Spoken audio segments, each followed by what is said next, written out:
नमस्कार दोस्तों, मैं हिम्मत सेठ फिर हाजिर हूँ आपके सामने एक नए बातचीत को लेकर। बातचीत शुरू करें दोस्तों, उसके पहले एक अपील। अगर आपने हमारे चैनल को सब्सक्राइब न किया हो तो सब्सक्राइब कर दें और बेल आइकन दबाना न भूलें। वीडियो अगर अच्छे लग रहे हो तो सब्सक्राइब करें, शेयर करें, फॉरवर्ड करें और कमेंट बॉक्स में जाकर के कमेंट लिखें, सुझाव दें। आपके कमेंट और सुझाव हमारे को और बेहतर करने की ओर अग्रसर करेगा। तो साथियों, आज जो है 14 अगस्त है, कल 15 अगस्त है। कल मतलब 15 अगस्त जो है हमारे देश के लिए बहुत ही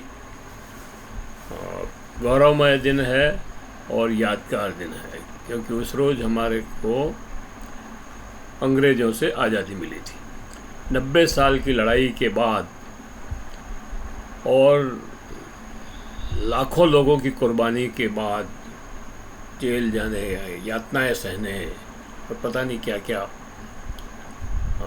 उसके बाद हमें आज़ादी मिली। तो उस आज़ादी का जश्न हमें धूमधाम से मनाना चाहिए।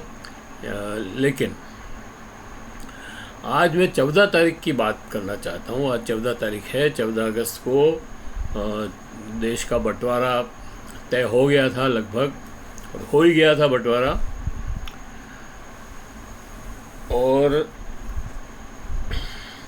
पाकिस्तान अलग हो गया था। भारत के दो देश बने। फूट डालो और राज करो की नीति अंग्रेज़ों की सफल हुई। अंततः उन्होंने देश का बंटवारा कर दिया। लाखों लोग उसमें मारे गए। ये त्रासदी बहुत ही भयंकर थी दोस्तों। उसे याद करके भी सिहर उठते हैं आज भी। लाखों लोग मारे गए और लाखों लोग शरणार्थी हो गए। घर बार छोड़ना पड़ा। पाकिस्तान से हिंदू उधर से इधर आए, इधर से मुसलमान उधर गए। और सबसे बड़ी त्रासदी ये थी कि कट्टरता और वहब्सीपन इतना हावी था कि लोगों को काट काट के, मार मार के, काट काट के उनको जो है लाशें जो है उन डिब्बों में, रेल के डिब्बों में भर भर के दे दी। ऐसा ही परिणाम इधर से भी हुआ फिर, और दोनों तरफ के लोगों में इतनी पशुता जाग गई कि कुछ कहा नहीं जा सकता। बंटवारे का कारण जो भी हो, जो भी क्या, धर्म के नाम पर हुआ बंटवारा। हिंदू मुसलमानों को अलग अलग करने का षड्यंत्र कहें या सपना कहें या साजिश कहें, जो भी कहें, विनायक दामोदर सावरकर ने ये देखा था और लिखा कि हम हिंदू और मुसलमान दो अलग अलग राष्ट्रीयता हैं, दोनों एक साथ नहीं रह सकते। तो ये उनका जो लिखना था। और उसके बाद लगातार वो हिंदुत्व के बारे में बोलते रहे, हिंदुत्व की परिभाषाएं देते रहे और हिंदुत्व के को बढ़ा चढ़ाकर बताते रहे। और इसी सिद्धांत को या इसी मुद्दे को मुस्लिम लीग के मोहम्मद अली जिन्ना ने हड़प लिया और उन्होंने इसको देश के टुकड़े होने तक के अंजाम तक पहुंचाया। अंग्रेज़ों का इसमें दोनों को ही सहयोग था। हिंदुओं के सावरकर और हेगडेवार और गोलवलकर और जितने भी ये स्टॉलवर्ड थे हिंदू महासभा के और आरएसएस के, इन दोनों को अंग्रेज़ों ने शह दी और अंग्रेज़ों इन्होंने मतलब शेख भी, और अंग्रेज़ों ने, ये तो अंग्रेज़ों के दलाल की तरह काम कर रहे थे। लेकिन चाहे वो मुस्लिम लीग हो, चाहे वो आरएसएस हो, इनमें कोई फ़र्क नहीं था। इन्होंने कभी स्वतंत्रता के आंदोलन में भाग नहीं लिया। और दोनों तरफ इतनी कट्टरता पनपी, हिंदुओं में भी और मुसलमानों में भी, कि और वो कट्टरता इस देश की जो जनता है उसमें इस वैमनस्य को चौड़ी करती गई, विषमता को चौड़ी करती गई। और एक दिन वो आया कि उसको मतलब देश जो है टुकड़े टुकड़े हो गया। लेकिन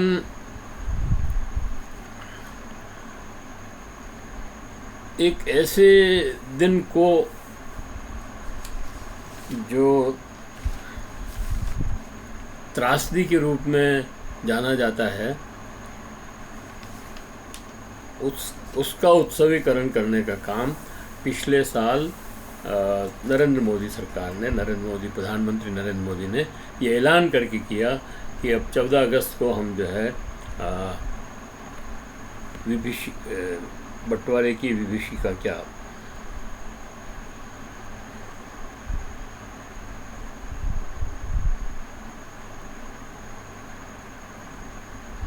विभाजन विभीषिका दिवस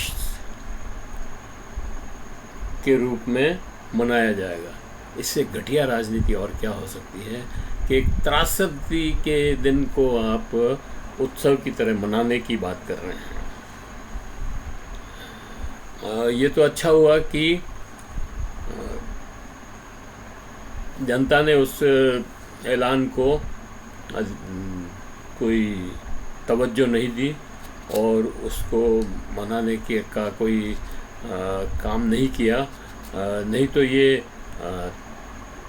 त्रासदी और मतलब ये वैमनस्यता और ज़्यादा चौड़ी हो जाती और ज़्यादा बढ़ जाती।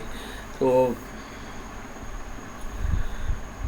कल 15 अगस्त है, आप सबको बधाई।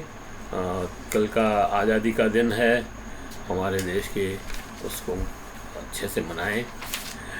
और एक बात और मैं यहाँ रेखांकित करना चाहता हूँ, और इसलिए रेखांकित करना चाहता हूँ कि अभी सारे लोग, मतलब ख़ास तौर से सरकार और भाजपा के लोग और आरएसएस के लोग भी तिरंगा यात्रा और तिरंगा झंडा और उसकी बड़ी महिमा गा रहे हैं और तिरंगा यात्राएं निकाल रहे हैं और बहुत ही उसका मान सम्मान से बात कर रहे हैं। बहुत अच्छी बात है, उनका हृदय परिवर्तन हुआ। क्योंकि 1947 में जब देश आज़ाद हुआ था तो आरएसएस के लोगों ने, ख़ास तौर से गुरुजी जो गोलवलकर जी थे, शिव माधव दास गोलवलकर जी जो थे, उन्होंने इसको अपशुकनी कहा था। ये 3 रंग अपशुकनी है और हमारा झंडा तो भगवा है और तिरंगे की क्या ज़रूरत है। तो इस तरह से इसका अपमान किया गया इस तिरंगे का। तो कई जगह इसको जलाया भी गया और रौंदा तो गया ही, खैर। और नहीं कहूँ तो ये अच्छा है कि हमारे प्रधानमंत्री जी ने भी इसका अपमान किया, उसके विजुअल्स भी हैं। लेकिन आज के दिन ये लोग इस झंडे का, तिरंगा झंडा यात्रा निकाल करके एक अपने आप को राष्ट्रभक्त बताने का जो प्रयास कर रहे हैं वो सराहनीय है। हम इसकी प्रशंसा करते हैं। इसी तरह से संविधान को न मानने वाले लोग, जिन्होंने कहा कि संविधान की क्या ज़रूरत है हमारे को, हमारे तो मनुस्मृति संविधान है, वही लोग जिन्होंने संविधान का विरोध किया, संविधान को जलाया, संविधान को फाड़ा, उपेक्षा की, वही लोग आज संविधान की रक्षा करने का संकल्प ले रहे हैं, सौगंध ले रहे हैं और बड़ी बड़ी मीटिंगों में, भाषणों में संविधान को याद करते हैं। बल्कि प्रधानमंत्री ने तो एक सभा में ये भी कहा था कि अब बाबा साहब अम्बेडकर भी आ जाएं तो संविधान को नहीं बदल सकते या संविधान को नहीं हटा सकते। तो आज जो ये लोकतंत्र की जो ताकत है और संविधान की जो ताकत है, वो ही ताकत ये बोलने को इनको मजबूर कर रही है कि संविधान हमारा जो है वो ही राष्ट्र को दिशा दिखाने वाला है और उसी से हमारा राज चलेगा। तो संविधान और तिरंगा झंडा दोनों ही अपने 77 साल की जो झंडा तो 77 साल और संविधान की 76 साल की जो 75 साल की जो यात्राएं पूरी की, उसमें सब तरह के उतार चढ़ाव देखे, लेकिन ये एक बहुत ही प्रशंसनीय बात है कि जो लोग इसका विरोध करते थे वो लोग भी आज संविधान के पक्ष में खड़े नज़र आते हैं। है कि नहीं है वो एक अलग बात है। अभी भी आज भी वो अपनी राजनीति के चलते संविधान का पक्ष ले रहे हैं। ऐसा लगता है कि अभी भी वो संविधान की और तिरंगे की बहुत ज़्यादा परवाह नहीं करते हैं और कई बार बदलने का प्रयास भी करते हैं, कहते हैं कि हम इसको बदल देंगे। ऐसे ही एक आज मतलब एक आध दिन पहले हुआ होगा, पता नहीं मेरे को डेट तो, लेकिन सुप्रीम कोर्ट ने एक याचिका को खारिज कर दिया। और वो याचिका क्या थी? वो याचिका थी संविधान में बदलाव की। वो याचिका लगाई थी किसी आरएसएस के बंदे ने लगाई होगी। वैसे तो अश्विनी उपाध्याय ये काम धंधा करते हैं और हमेशा संविधान के को लेकर के कुछ भी उटपटांग बातें करते रहते हैं। और ये याचिका उस संविधान में जो शब्द जोड़े गए हैं, धर्मनिरपेक्षता और समाजवाद, जो कि उसका की मूल भावना है, प्रवेशिका में ये शब्द नहीं थे। ये बात सही है, 1947 में जो प्रवेशिका लिखी गई थी उसमें ये शब्द नहीं है, लेकिन पूरा जो संविधान है वो उसकी हर लाइन ये कहती है कि हमारा देश धर्मनिरपेक्ष है और समाजवाद के रूप आधार पर चलेगा। तो इसलिए वो कमज़ोर न पड़ जाए, इसीलिए उसमें जोड़ा गया संविधान और धर्मनिरपेक्षता। अब आज मतलब सुप्रीम कोर्ट ने ये बात कही इस याचिका को खारिज करते हुए कि इसको सुनने का अधिकार हमारे अधिकार क्षेत्र में नहीं आता है, इसलिए हम इसको नहीं सुनेंगे। तो ये एक जो बला थी वो टली।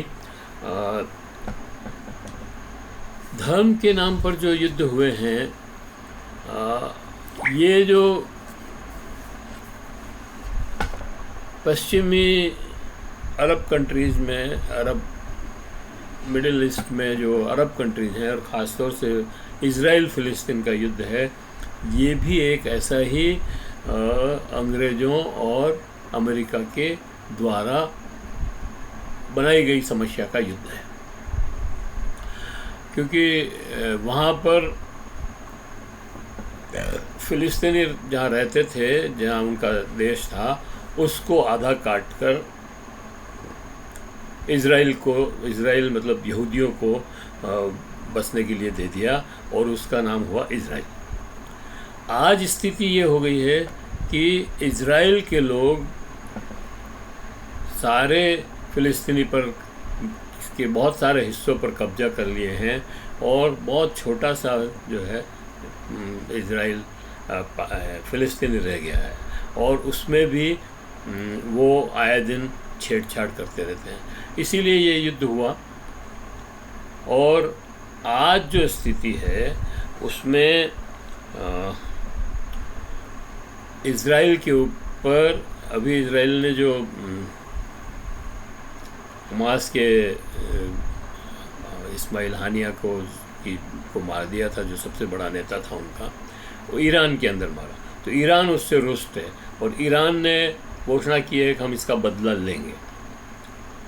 उधर अमेरिका इजराइल के पक्ष में खड़ा है और हर तरह से उसको मदद कर रहा है, हथियार और गोला बारूद और सब चीज़ें दे करके। इवन इंटेलिजेंस भी, खुफिया जानकारियाँ भी अमेरिका दे रहा है। तो आज लेकिन कल, मतलब आज का मतलब कल जो है हिजबुल्ला और हूती और हमास, इन सब ने मिलकर के इजराइल पर ज़बरदस्त हमला किया। हिजबुल्ला ने सबसे बड़ा हमला किया, लगभग 400 रॉकेट उसने छोड़े और उत्तरी इजराइल में भयंकर तबाही मचाई। और वहाँ पे जो लोग रह रहे थे वो अपने आप को बचाने के लिए नीचे शेल्टर में, मतलब अंडरग्राउंड जो बंकर बने हुए हैं उनमें चले गए और काफ़ी लोगों को नुकसान भी हुआ। इधर हमास ने तेल अवीव में हमला किया, तो काफ़ी लंबे समय बाद वापस एक ये हमला हुआ है। और तो और हूती ने भी लाल सागर में हमले किए, अमेरिका के जहाज़ों पर उसने हमले किए हैं और उनको नष्ट किया है, कईयों को नुकसान पहुंचाया है। तो ये जो हमले हैं, और ईरान ये कह रहा है कि हम बदला लेके रहेंगे। ईरान अभी तक डायरेक्ट फाइट से बच रहा है, जो हमला लेने की बात तो कर रहा है लेकिन वो सीधा हमला खुद नहीं करके अपने प्रॉक्सीज से करवा रहा है। लेकिन उसने अभी फ्रांस और ब्रिटेन के जो शांति प्रस्ताव थे, जो समझौते के प्रस्ताव थे, उनको उसने ठुकरा दिया है और कहा नहीं, हम बदला लेके रहेंगे। तो इससे विश्व में अशांति की और तीसरे विश्व युद्ध के चालू होने की संभावना बढ़ जाती है। इधर रूस और चीन तो ईरान के मदद में खड़े ही हैं, वो हिजबुल्ला को भी हथियार दे रहे हैं और हूती की भी मदद कर रहे हैं। लेकिन इधर टर्की भी उसमें शामिल हो गया है और उसने भी मदद का आश्वासन दिया है और वो भी इनके साथ खड़ा हो गया है। तो ये जो युद्ध है ये बहुत ही अजीब स्थिति में पहुंच गया है। मतलब तीसरा विश्व युद्ध भी हो सकता है यहाँ पर, और अगर युद्ध बड़ा की विशिका बढ़ी और अगर ईरान ने हमला किया तो इजराइल भी पीछे नहीं रहेगा और अमेरिका उसके पीछे खड़ा है, तो अमेरिका भी इस पर हमला कर सकता है। और यहाँ तक भी है कि एटम बम का भी प्रयोग हो सकता है। तो ऐसी स्थिति में कोई ये नहीं देख रहा है कि इससे मानवता का कितना नुकसान हो रहा है, और मानवता को बचाने के लिए कोई भी कंट्री आगे नहीं आ पा रहा है। तो ये बहुत बड़ी त्रासदी है इस विश्व के लिए। इधर रूस और यूक्रेन का युद्ध भी चल रहा है, उसमें भी एक नया मोड़ ये आ गया है कि यूक्रेन ने, अब तक तो यूक्रेन अपनी सरजमीन पर ही लड़ रहा था और रशिया के वार झेल रहा था या उनके जो डिपो हैं उनको नष्ट कर रहा था, लेकिन और या उन मतलब रशिया ने जो कब्जे कर रखे हैं उन ज़मीनों पे लड़ रहा था। लेकिन अभी इस बार उसने रशिया की सीमा में घुस गया और थोड़ा बहुत नहीं, 50 किलोमीटर चौड़ा लंबा और 40 किलोमीटर चौड़ा वो एरिया को उसने घेर लिया है, मतलब उसमें कब्जा कर लिया है। और वहाँ जितने लोग रहते थे जो रशियंस थे, जो गांव के लोग जो वहाँ बसे हुए थे, वो वहाँ से भाग के गांव खाली करके चले गए हैं। ऐसा लग रहा है कि मतलब इन जगहों पर ज़्यादा सैनिक नहीं थे, और क्योंकि यहाँ कोई लड़ाई हो नहीं रही थी तो सैनिक यहाँ नहीं थे इन सीमाओं पर, और इस यूक्रेन को ये मौका मिल गया और वो अंदर घुस गया। लेकिन जब लड़ाई होगी और रूस की सेनाएं इनको घेर करके मारेगी तो सही, वो छोड़ने वाली है नहीं, इनको जाने नहीं देगी। तो ये सारी स्थितियाँ है। मैं एक बार फिर इस वीडियो को समाप्त करने के पहले, हम तो चाहते हैं कि ये लड़ाइयाँ बंद हो जाए और विश्व में शांति स्थापित हो, लेकिन जो स्थितियाँ हैं वो बयान करना ज़रूरी है।